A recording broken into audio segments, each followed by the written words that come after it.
all facelifts are the same. From micro to mini to full facelifts, there's a lot to know. In this segment sponsored by Gotham Plastic Surgery, Dr. Philip Miller is here to walk us through the different types and what each one can do. Good morning. Good morning. Well, thanks so much for joining us. Sure.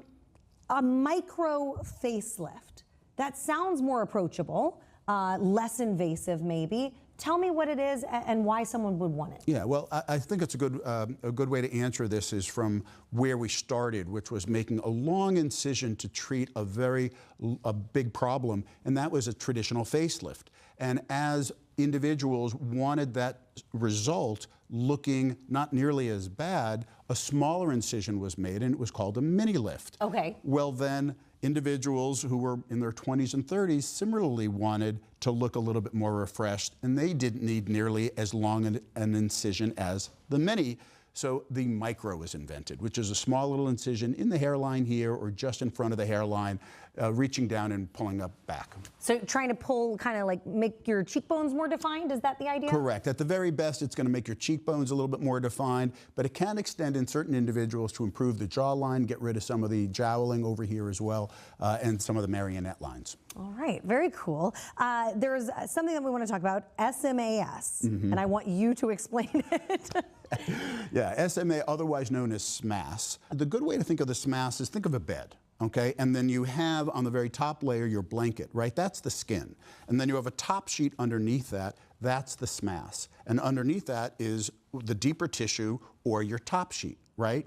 So clearly, if all you do is pull up the blanket, but the top sheet's underneath all the bottom, it's not going to look very good. That's a traditional skin lift. So you want instead to grab the top sheet and pull that up. That would actually bring the blanket up with it, and that makes the bed look a lot better. Oh my gosh, this is all so fascinating. There's so much depth to this. Oftentimes when patients come to you, you know, what kind of headspace are they in? Do they just not like their body at all, or they just want a little touch up? How do you kind of walk them through sort of the psychological side? Yeah, I think the most important thing is to make sure that they're doing it for themselves, right? And that they're doing it for the right reasons, which is to make them feel better about themselves, improve their self-esteem to a certain degree, not because they necessarily think that this procedure is going to get them a better job or get them a boyfriend, girlfriend. I mean, it may help, but it's not an absolute goal or result of the procedure. So making sure they have proper expectations is really important. Absolutely. I can see how important that would be in your field. But once they do get these procedures, what is the result? I mean, you talk about things like self-esteem, confidence, things like that. What is the result you've seen from your patients after they get a micro, a mini, a full facelift? You would be amazed. And one of the reasons why I went into this field in the first place was,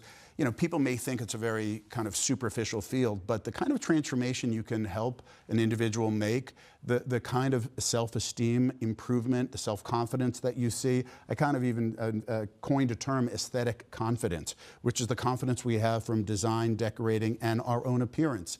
And they're lacking that a little bit, and after this, you can just see the kind of just courage and self-esteem that they have. It's wonderful. A little more joy from just a little small change. A little bit, perk in the step. Thank you so much, Doctor, for explaining all of that. Lots to know. And again, if you want to hear more from Dr. Miller, you can go to drphilipmiller.com. Thanks so much. My pleasure. Bye-bye.